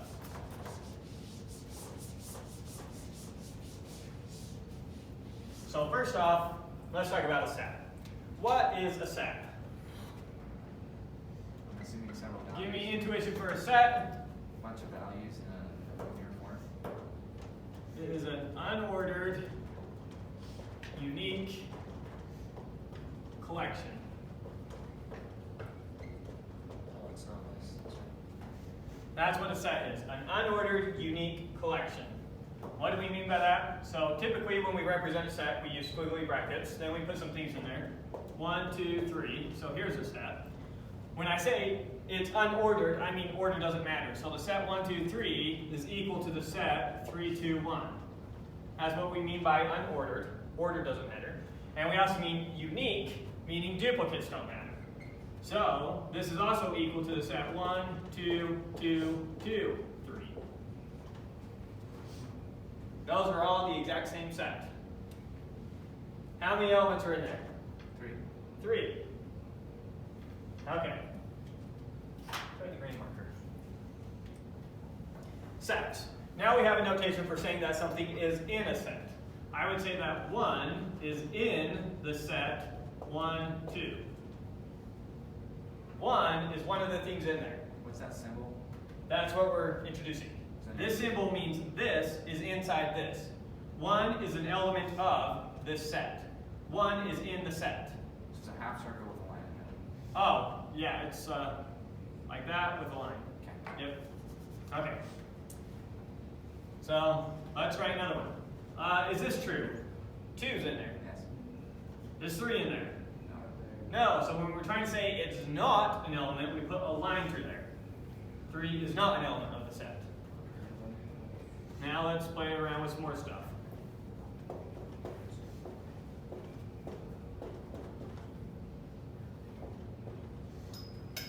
How many elements are in this set? 4. 4. 1, 2, 3, 4. This is just something in there. Sets can contain more things than numbers. I could have also thrown on SpongeBob in here, right? He could be in our set. Now we have 5 things in the set. Anything can be in a set. Set's just a collection of objects. Doesn't matter what it is. This is an object, that's an object, that's an object, that's an object, that's an object. They're all different. With me so far? Okay. So, question. Is 1 in the set? Yes. Yes? Yeah. Is 2 in the set? No. No! None of the objects in the set are 2. Is this 2? No. No. Is this? No. Is this? Is this? Is this? Then what is it? Like, 2 is not in the set. It's not in the set. it's just a question, it's condition. It's in the set, Yeah. So And the here's something that is true. The set containing 1, 2 is an element of this set. That is an object in there. Yep, there it is. Okay. With me? Yeah. So 2 is not one of the things in there. When we look at all the things in there, none of them are 2. How many things are in here? 1, 2, 3, 4, 5. Look at all 5 of those things. If those 5 things, each of them aren't 2, 2's not in there. Like a program. It's just like a program. That's your exact. It's the exact thing that you're working with in programming. A set. Let's see. So that's in and not in. Now let's do subset. Subset of a set. So the set 1, 2, we say is a subset of the set 1, 2, 3. This is a subset of this if everything in here is also in here. You with me? Is that a less than symbol? It's sideways U, kind of like a lesson, with a line under it. It operates a lot like less than or equal to. Okay. So the set 1, 2, the set containing 1, 2 is a subset of the set containing 1, 2, 3. Question, is it a subset of this? Yes. No. Is everything in here in here? Yes. Oh, yes. Then it's a subset. All right. That's what's So, a subset, it's a subset if everything in this set is also in this set. A is a subset of B if everything in A is in B. Subset. Think about it like a computer. Computers don't ask questions, they just usually do what they're supposed to do, even if it's literally equal to the same thing. Now we have a notion of what we call a proper subset. This set is a proper subset of this set if it's a subset and it's not equal to. So this is kind of like strictly less than. This one operates kind of like less than or equal to. This one's kind of like strictly less than. Okay. So the set containing 1, 2 is a proper subset of the set containing 1, 2, 3. But it is not a proper subset of the set 1, 2. That would not be the case. Typically for all math symbols, putting a line through it slanted means not that. So subset and proper subset.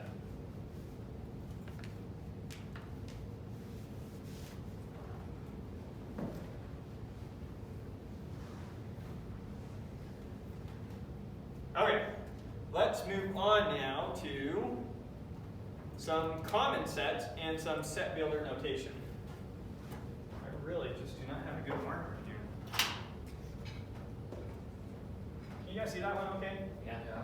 It's good to me, but. Okay, so let's try some set builder notation.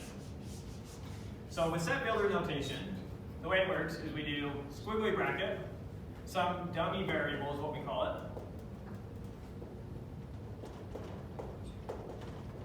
Colon condition. This helps us specify a particular set. So let me give you an example. Ooh, before we did this, I need to introduce common sets. I think I went through these pictures in the wrong order. Sugar. Let me introduce some common sets to you, then we'll come back to this real quick. Common sets that you see all the time. Common sets. We have this set, this set, this set, this set, and this set. We'll go over each of these sets real quick. Alright, so this circle with a dash through it, circle with a dash through it, that is the empty set. Shorthand for the empty set. It's a set containing nothing. Good? This n with an extra line through it, the natural numbers, this is equal to the numbers 0, 1, 2, 3, ... We typically use ... signifying you should be able to get the pattern, goes on forever. Does the order matter at all in that? Sets are an unordered collection. I happen to have written them in an order for your intuition. So that you could understand I meant for every positive whole number to be in here. Oh, but it doesn't have to be in order. For instance, you could have 735 billion in the first slot. Correct. But if you didn't have a 2, it's still an M. Or whatever that's supposed to be. This is all the positive whole numbers including 0. Has to include every single one. It has every single one. Yeah. So 4's in there, 5's in there, 2,000's in there, 1,689's in there. Every positive whole number. These aren't proper definitions. I'm giving you intuition. This one's a proper definition, but the rest of these, I'm just giving you intuition for what these symbols mean. We don't have time to build this class from the ground up. That kind of class is called real analysis. So now we have a z. Z is equal to the set of all integers. So dot, dot, dot, -3, -2, -1, 0, 1, 2, 3, and a p key in it. Again, order doesn't matter. Just trying to help it filter your intuition. Good? Now, rationals. Rationals is a set of all possible fractions. So 0, 1 over 1, 1 over 2, 2 over 1. Oh, forgot the negatives. Try to write these in sum of in order to make it filter to -1 over 1. Then we can write 1 over 2, -1 over 2, 2 over 1, -2 over 1. Then we can write 1 over 3, -1 over 3, 2 over 3, -2 over 3, and we can go on forever because obviously there's an infinite number of fractions. Every possible fraction you can make, every possible ratio of integers you can make is what we mean by a rational. All possible fractions. Good? All right, now the last one is an R with an extra line. That stands for the real numbers. Now, does anyone in here know what a complex number is? A number that goes on infinitely. No. No. Okay, so if you don't know what a complex Wait. number is, then every number you think of as a number is a real number. Every number you can think of, that's a real number. Pi is a real number. Square root of -1 is imaginary. There. So that would be complex. That's no longer real. So all the real chances are all the numbers that you think of in your, just when you hear the word number, are real numbers. 27, pi, square root of 2, 157.267. Have you ever seen this notation before? 1.3 and then they put a line above it? Yeah. What does that line mean? 3 Yeah. Don't repeats forever? 3, 3, 3, 3, 3? That was a line under. No, it's above. Yeah, that's- Another way that we can say what a real number is it's all the decimal numbers you could possibly create if you could use infinite digits. Good? Basically everything you think of as a number is a number. Unless you know what a complex number is, then chances are you already know what that symbol means. Okay. Good? So, empty set, just the naturals, integers, rationals, reals. In this class, we're almost exclusively dealing with real numbers. Rationals and reals aren't they the same? So everything in here is in here, everything in here is in here, everything in here is in here, everything in here is in here. So what about R is different? Square root of 2. Square root of 2 is in R, it is not a rational number. You cannot find a fraction. You cannot find two numbers A and B such that A and B is equal to the square root of 2. Oh, interesting. Another example, pi. You cannot find two numbers such that the ratio of those two numbers is equal to pi.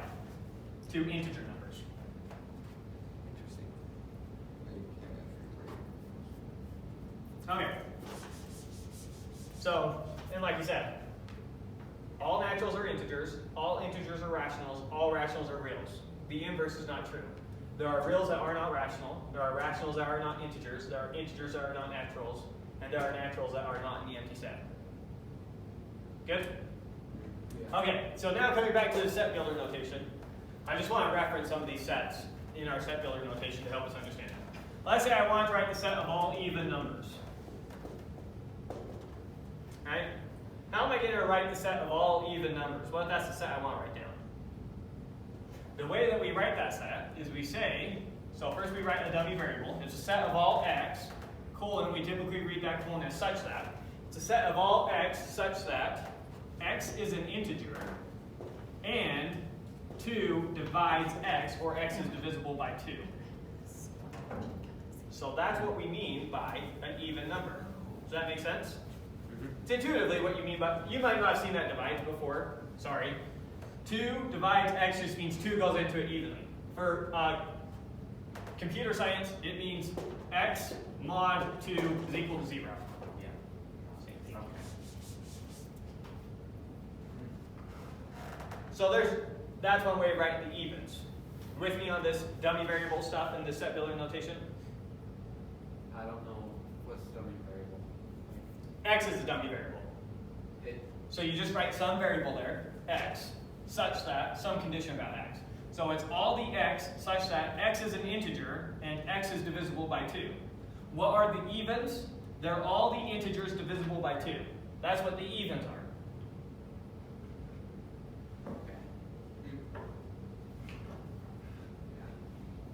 Okay. Let's write another one. Mod, so the divisible is a little different than mod. Mod is just the remainder. So the remainder is. Yeah, is notice I wrote a whole condition. It's if it's equal to 0, it's a condition. Maybe you should write it like that. Oh, okay. That's what's asking. If that's true, that's true. Yep. Okay. So let's try and have you guys build on these. So let's say I want the set of all perfect squares. So I want it to have 0, 1, 4, 9, 16, 25, 36. You see what the set has? Yep. All the perfect squares. Let's try and write this set using set builder notation. Okay. What should I write? X, the dummy variable. You want? X is your dummy variable. X such that what? They all need to be integers. So x is an integer. And what else do you want to require about x? Square root of x. Square root of x what? Equals an integer. Square root of x is also an integer. It's a set of all integers whose square root is also an integer. That works. Square root is in the set. This set right here is a set of all integers whose square root is an integer. That makes sense. Okay. That's what they said there. That's a harder way to say it. There's a more intuitive way to say it. It's a set of all y's such that y is equal to x squared and x is an integer. There's another way to say it. Perfectly valid. So you can have multiple variables. You can have, oh, sure. Yep. Yeah. So it's a set of all y's such that y is equal to x squared and x is an integer. Or it's the square of all integers is what that set is. This was perfectly valid. There's nothing wrong with this. I'm very glad that you guys came up with that. But here's another one. And I just wanted to do one where we introduce an equation in there. Good? Yeah. So set builder notation, dummy variables. Quantifiers. Do we introduce quantifiers?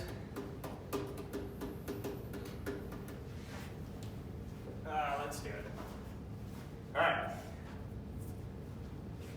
So next we'll introduce, really want to get to graphs and functions. We're going to skip over quantifiers, sorry. This lecture was cut a lot shorter than I thought.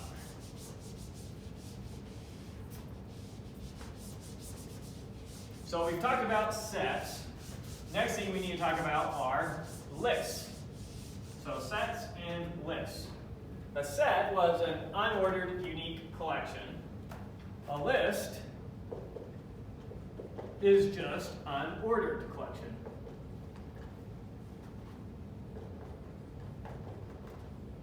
And for lists, we typically use parentheses to signify the start and end of the list. So the list 1, 2, 3 is not the same as the list 1, 3, 2.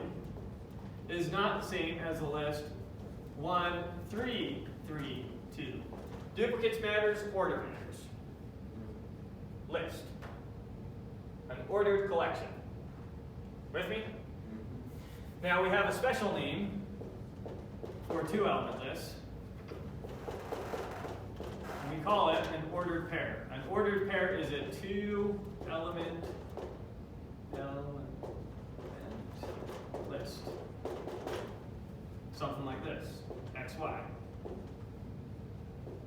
2, 5. by 97. Those are all ordered pairs. They're lists that only have 2 elements in them. And notice, when we did our unit circle, we typically use a list to represent a point. We put the x-coordinate in the first position, the y-coordinate in the second position. And the 0.25 and the 0.52 are very different points.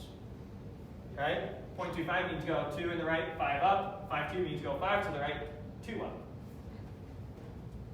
Yeah. Good? Ordered pairs. Okay, relation. What is a relation? A relation is a set of ordered pairs.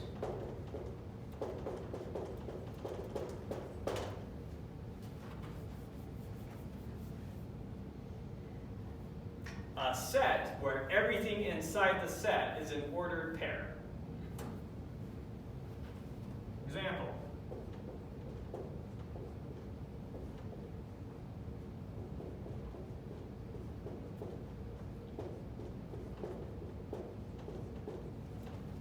Relation. Good? So, A, the square of 5x, or what related or something? The reason that it has this name, we need to work with logic to build this up to make that make intuitive sense, and we don't have time to do that. But yes, in short, it's like saying the reason that we paired these two together is because they're somehow related. They're related. They're Yeah, well, if you put them in somehow. column form with that. We also, well, typically we do that for a special type of relation called a function. But Oh. Go ahead. So, does it matter the order they're in if you put the 5 and 7 before the? inside the set, the order doesn't matter. Inside the ordered pair, order does matter. So when it has the squigglies, it's fine. So let me add one more thing here for you. How many elements are in that set? 4. Just 4. Because that and that are the same thing. Okay. And the set is a unique unordered collection. If I move around the 7 and the 5 here, now how many things are in here? There's 5. Now there's 5. That makes sense? Yeah. What if I replace this and this with a squiggly brace? Now how many things are in there? 4. Now there's still 5 things in there, but now it's no longer a relation. Because everything in there isn't an ordered pair. That is not. That's a set. So relational, that's why they call it a relational database, 'cause that's how they store the data in relational databases. There's a lot that goes behind this word relation. This word relation comes up a lot in propositional and predicate logic. You use propositional and predicate logic to build up the foundations of math, and then we use the foundations of math to build this up. We're like jumping in the middle. So to get the intuition for how deep this word goes just isn't going to work in the short time that we have. So like wrong or right? It's the same idea. Yeah. Yes. Okay. Now we get to a special type of relation, our favorite word. The word we will use probably the most throughout this whole class, which is called a function. Functions, we use functions all the time. Function. What is a function? A function is a relation. It's a special type of relation. So notice a function is a set of ordered pairs, but we add a condition. So a function, a relation such that, I want some good terminology rather than making this verbose. Let's see what I wrote here. Oh, I named it. That will help. A relation f is called a function provided that whenever, no, just if, provided that if a comma b is in f, so that's one of the ordered pairs in our relation. So if ab is in f and ac is in f, comma, then b is equal to c. Now that seems like a mouthful. What does this say? It says if you have the same left-hand element, they better be paired with the same right-hand element. where every left-hand element goes to one and only one right-hand element. Let's try some examples, and then I think you'll make it quicker. So let's say that f is equal to the set 1, 2, 2, 3, 3, 4, 4, 1.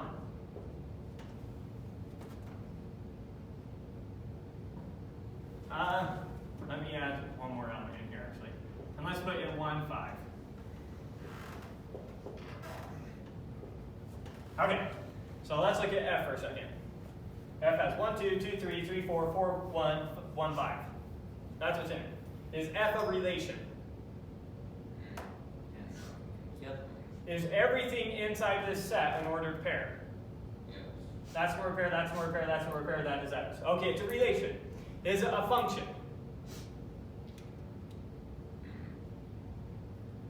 Is it the case that every left-hand element is paired to one and only one right-hand element? No. No. What's killing us here? We have a 1 and 2 and 1 and 5. We have 1 goes to 2 and 1 goes to 5. 1 can't go to both those things. It can only go to one thing. Otherwise, it's not a function.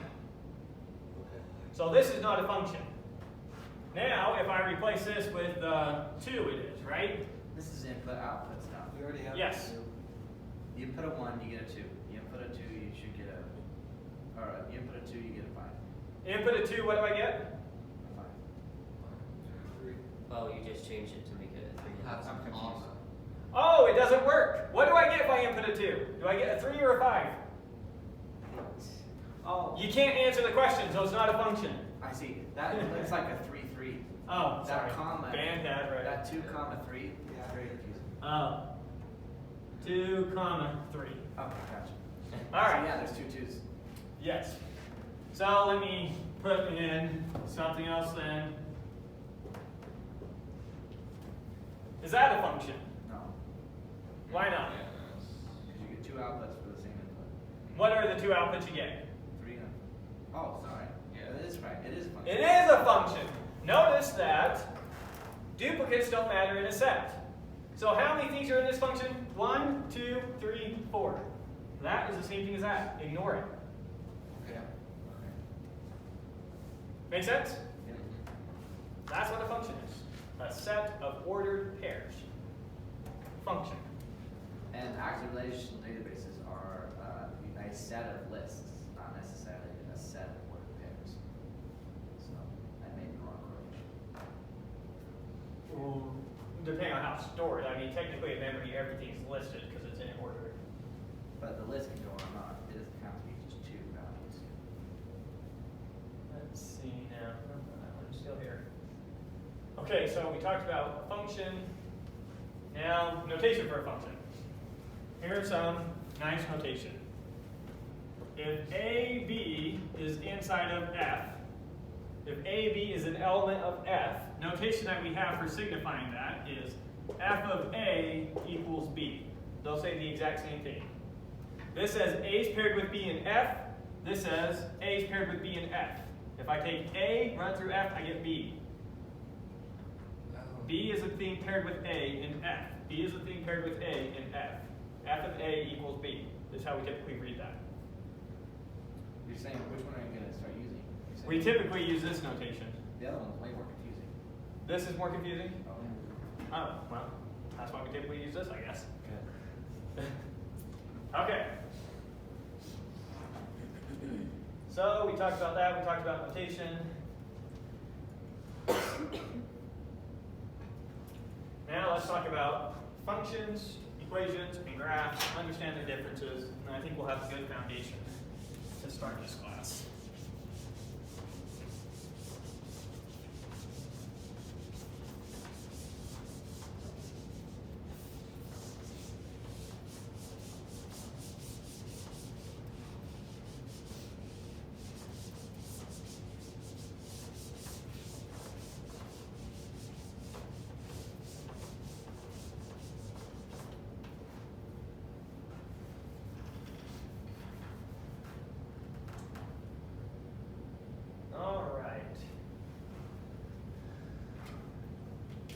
So let me give you intuition for what I want to represent here, and then we'll come up with a bunch of different ways to represent.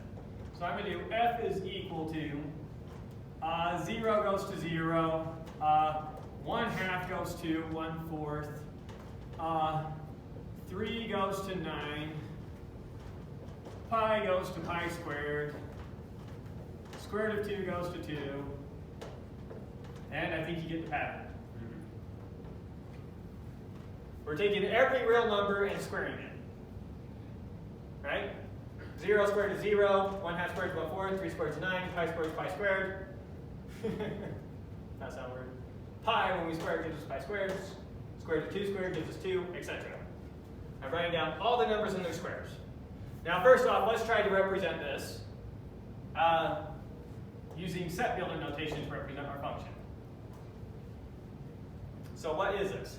This is a set of all ordered pairs x, y, such that x is a real number and y is equal to x squared. Does that make sense? Yeah. The right-hand element is always the left-hand element squared. Now notice how we're using an equation in here to talk about our function. So it's often the case that instead of talking about the function properly as a set of ordered pairs, we'd be a little bit lazy when we talk about the function y equals x squared. So when you see y equals x squared, we're talking about a function like this. It's lazy shorthand, y equals x squared. And sometimes instead we talk about how each thing is paired. So we talk about it as f of x is equal to x squared. Y, f of x say the exact same thing. They say what the right-hand thing is for a particular left-hand thing. Right? Going back to that, using that notation, AB being inside of f is the exact same thing as f of a equals b. Right? That's what we wrote. Now let me change some variables around. Instead of AB, we'll say xy. Then f of x is equal to y. So we can replace a y with an f of x. It's not changing anything. Yeah. With me? So notice that these are two shorthand ways of writing this function. This is representing a set of an infinite number of ordered pairs. And what do they look like? Well, we can talk about as many as you want. There's infinitely many in there. We can't write all of them. With me? Now, the last thing we like to do a lot, instead of just representing functions with equations, is we also like to represent functions on a graph. How does that work? So we take the xy plane. Here's my xy plane.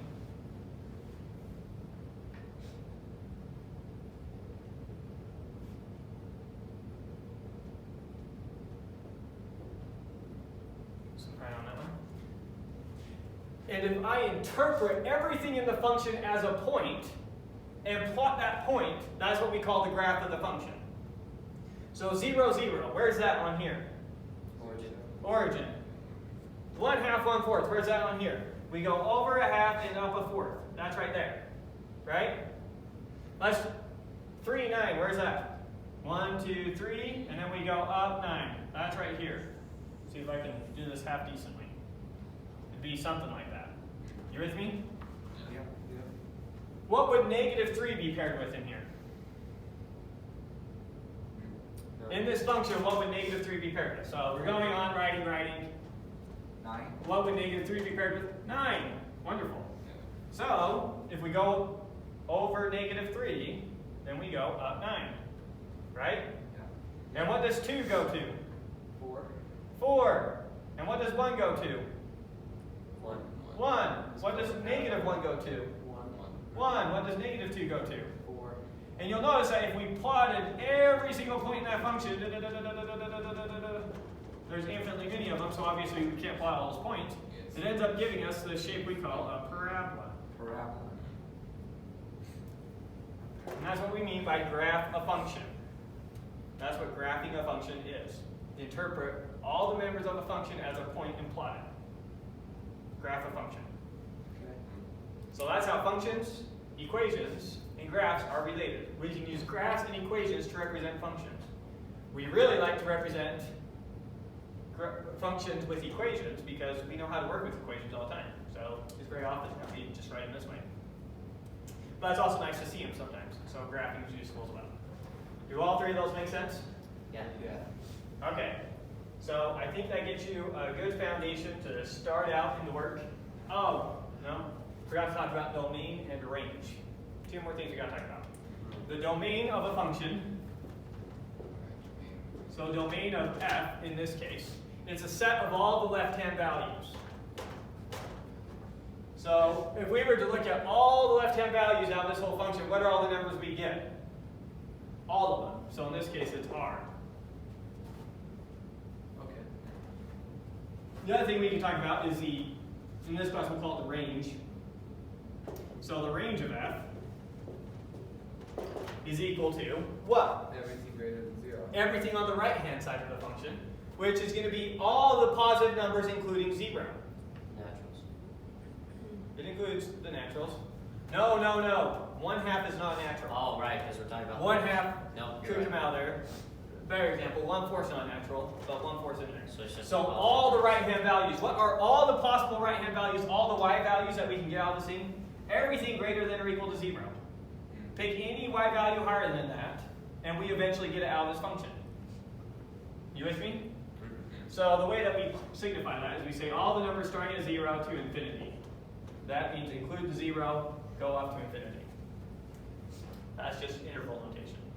We could have also said it's equal to the set of all x such that x is in R and X is greater than 0. x is greater than or equal to 0. Or you could have just said R with the plus, right? R with the plus doesn't include 0. Um, It just includes the positive ones.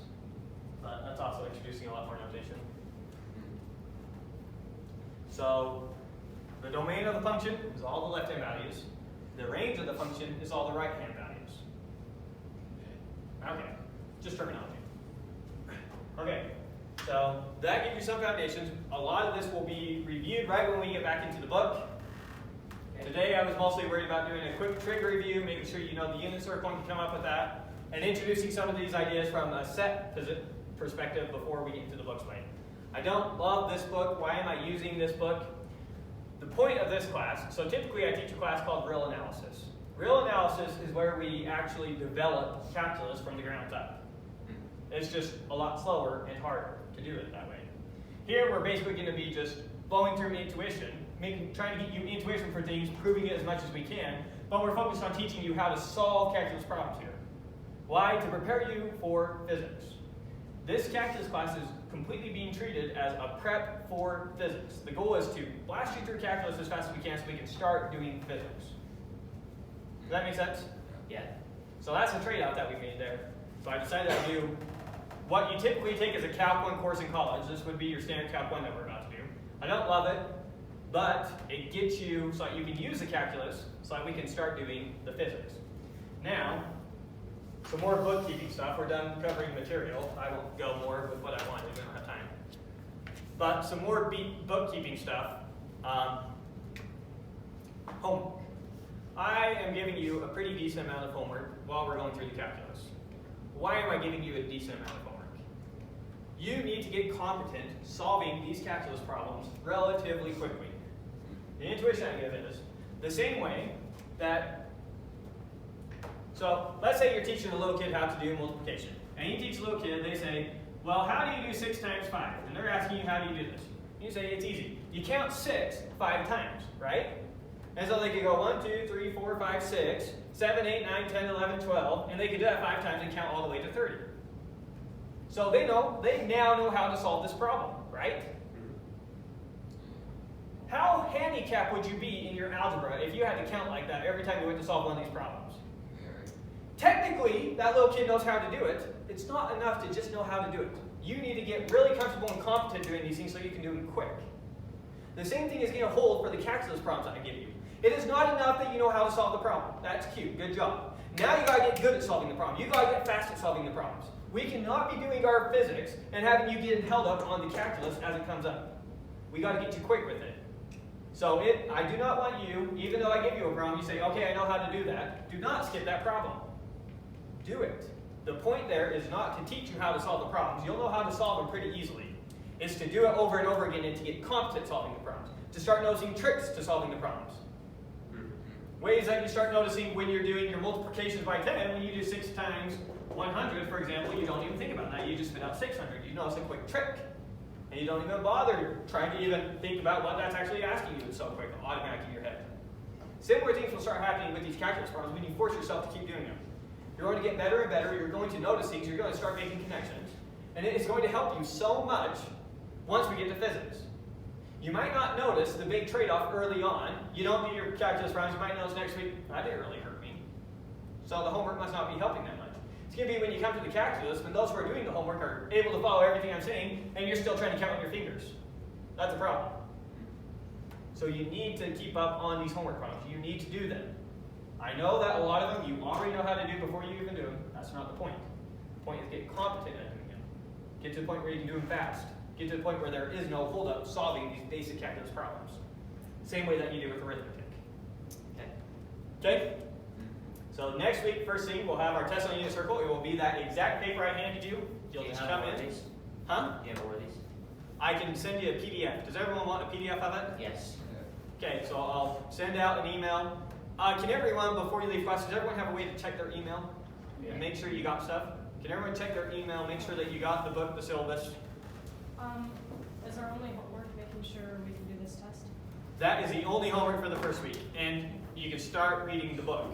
I like you to have a chance to read the book before we do it. You can see what we're going to cover on the syllabus, so next week we'll do that quick test, and then I think we'll cover section 1.1 and 1.2. And then next week we do 1.3 and 1.4.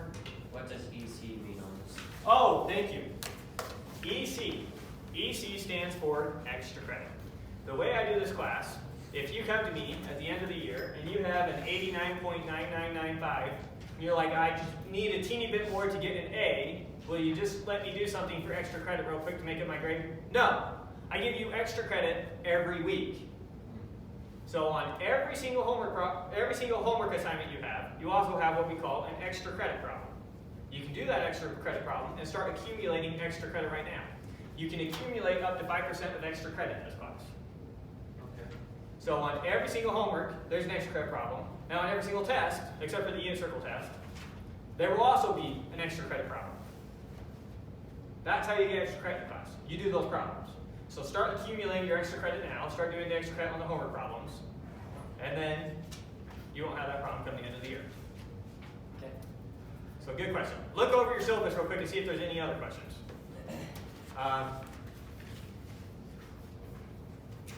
If you need to get a hold of me and it's urgent, best way is to just text me.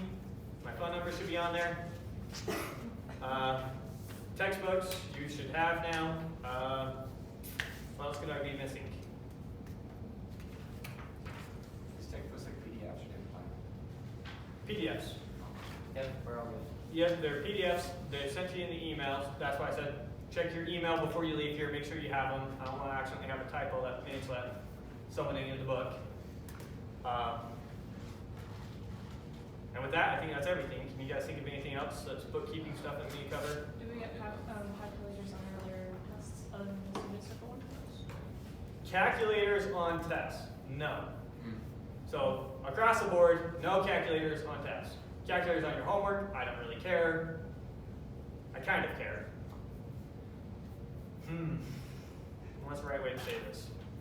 There's some problems that it makes sense to use your calculator on. There's other problems where it doesn't make sense to use your calculator on. Like if you're told to calculate the cosine of pi thirds, the point is don't use a calculator there. You can use calculators on your homework. I won't restrict you there. But on your homework, you better show enough of your work that I know what you're doing. On your homework, if I just see an answer there, and it's not something I can do in my head, and I don't see a quick way to do it with calculator, you're going to get 0. Oh, we should talk about cheating. Cheating, I usually don't have to deal a lot with cheating since I stopped doing gen ed classes. But nonetheless, let's talk about cheating. How am I going to handle cheating this year? If it's obvious to me that you cheated on a problem on your homework, you get 0 on the homework. I'm done grading, I'm done caring. If it's obvious you cheated on one problem, the whole assignment gets 0. On a test, if I'm grading your test, and it's obvious you cheated on one problem, the whole test gets a 0. I'm done caring, I'm done grading, it's a 0. Okay? So just don't cheat. You don't know how to do a problem, skip the problem. far better off than cheating on the problem, risking getting 0 on the whole assignment. There's no way to make up tests. You miss a test, no way to make it up. Now what I do is your midterm will replace your lowest test score as well for first semester, and your final will replace your lowest test score second semester. Does that make sense? So if some freak thing comes up and for some reason you have to miss a test day, you will get 0 on that test, no way to make it up. But when you take the midterm, say you get 80 on your midterm, then you'll also get 80 on that test treatise. Does that make sense? Yeah. So that's how that will work. My late assignment, my late policy.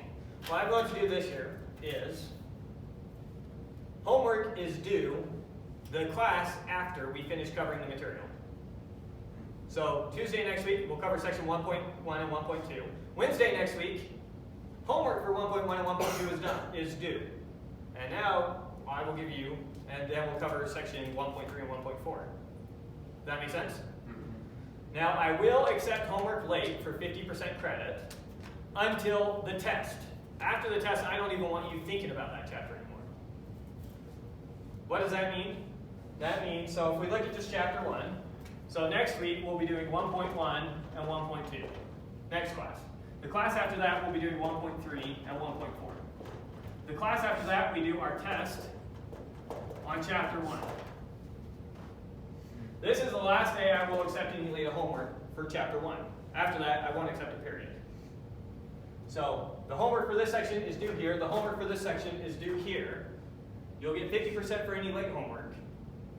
After the test, I won't accept homework for that chapter. I don't want you to go back and do homework once we're done with the chapter. I want you to keep moving forward. I want you to get behind in chapter 2 to try and make up chapter 1. Make sense? Yeah. Okay, so keep up on your homework. Like I said, Tuesday night, you've already got your Tuesday night maxed out for the rest of the year. You know what you're doing Tuesday night. No question.